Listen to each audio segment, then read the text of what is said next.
pass the floor to the Syrian Arab Republic. Thank you, Madam President.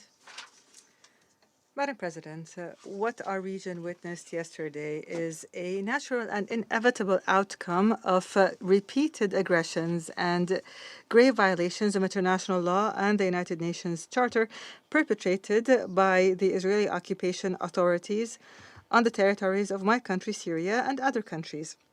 In that, these authorities were taking advantage of the support offered by the U.S. administration in this council and elsewhere.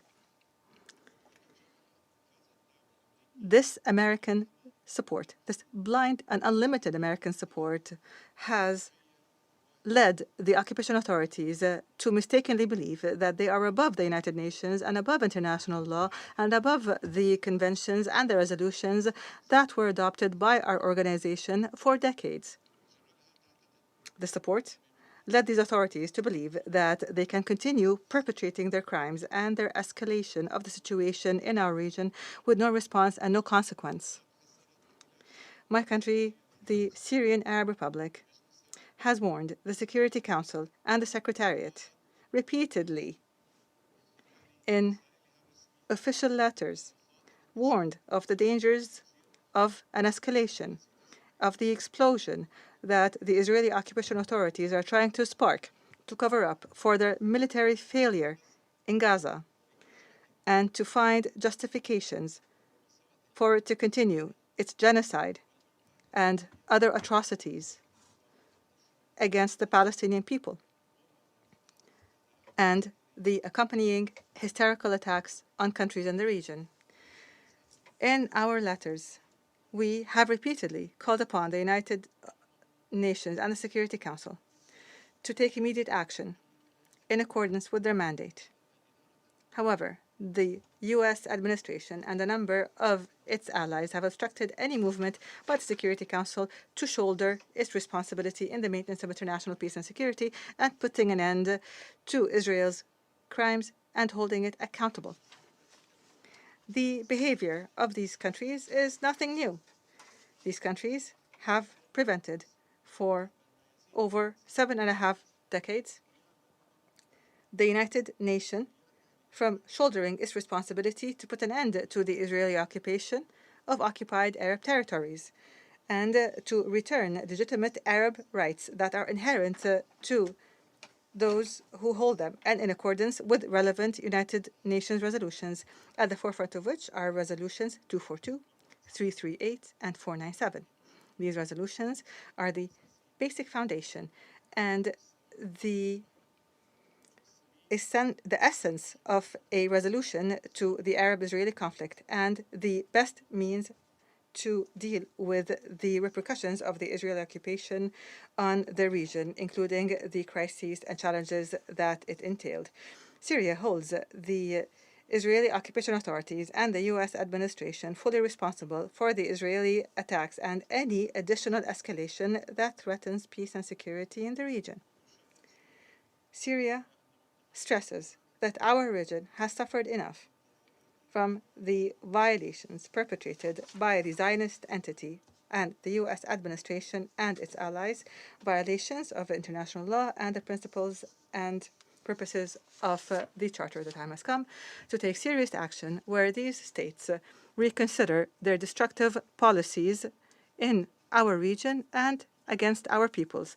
The time has come for these states to immediately and unconditionally rectify these policies, including through imposing an immediate halt to the Israeli aggression on the Palestinian people and countries in the region. The states must guarantee full and unimpeded humanitarian access, and they must put an end to the intentional starving of the people of Gaza.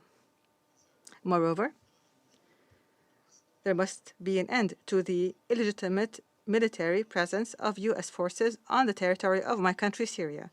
We must put an end to the systemic looting of our national wealth.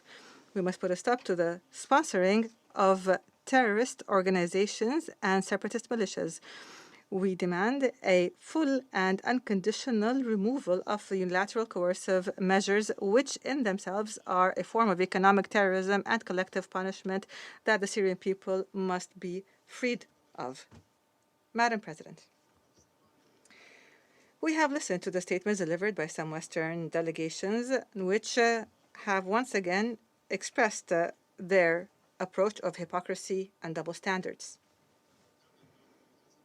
Some members of this Council have grown used to offering their own interpretations of the Charter and use them to serve their own goals and greed, including Article 51, which guarantees a basic right for all our states, namely the legitimate right to self-defense. The United States of America and Britain and France have launched repeated aggressions on my country, which is thousands of miles away from them. These three countries attacked my country collectively and individually based on a distorted interpretation of Article 51 and flimsy claims that are no more than baseless lies. They did not stop at that. Rather, they prevented the Security Council from discussing these attacks and from taking any action to uphold the principles of the Charter that these states are trying to replace with what they call a rules-based order. What the Islamic Republic of Iran did yesterday is a sound and practical exercise of the legitimate right to self-defense, as envisaged by the founding fathers of our organization and as guaranteed by Article 51 of the Charter. The Iranian response was an urgent necessity imposed by the Israeli occupation authorities' persistent crimes and hostile behavior. It was imposed by the fact that the three Western states who are permanent members of the Security Council have continued to obstruct the Security Council from taking any action to put an end to these violations or even simply condemn them.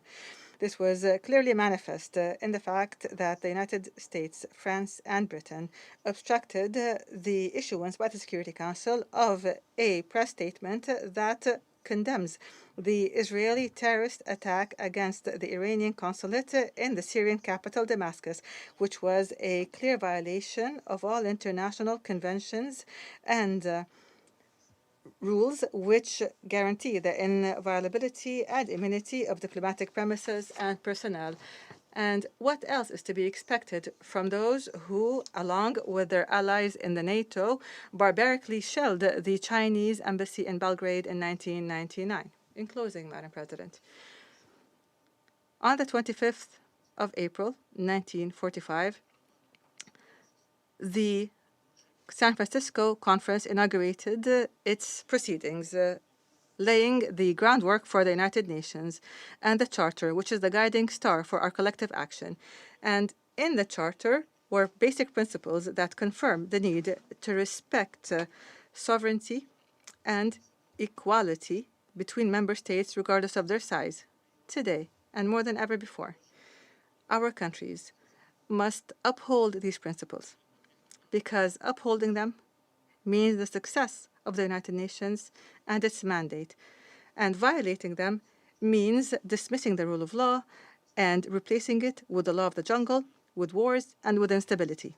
Syria is a founding member of the United Nations and continues to believe in this organization, in its principles, in its purposes. And we wish for it to undertake its role in maintaining international peace and security and in dealing with the root causes of the challenges that our country is facing, namely the Israeli occupation, which is an impediment to the peace and security in our countries and the prosperity of our peoples. I thank you, Madam President. I thank the representative of the Syrian Arab Republic. There are no more names inscribed on the list of speakers. The meeting is adjourned.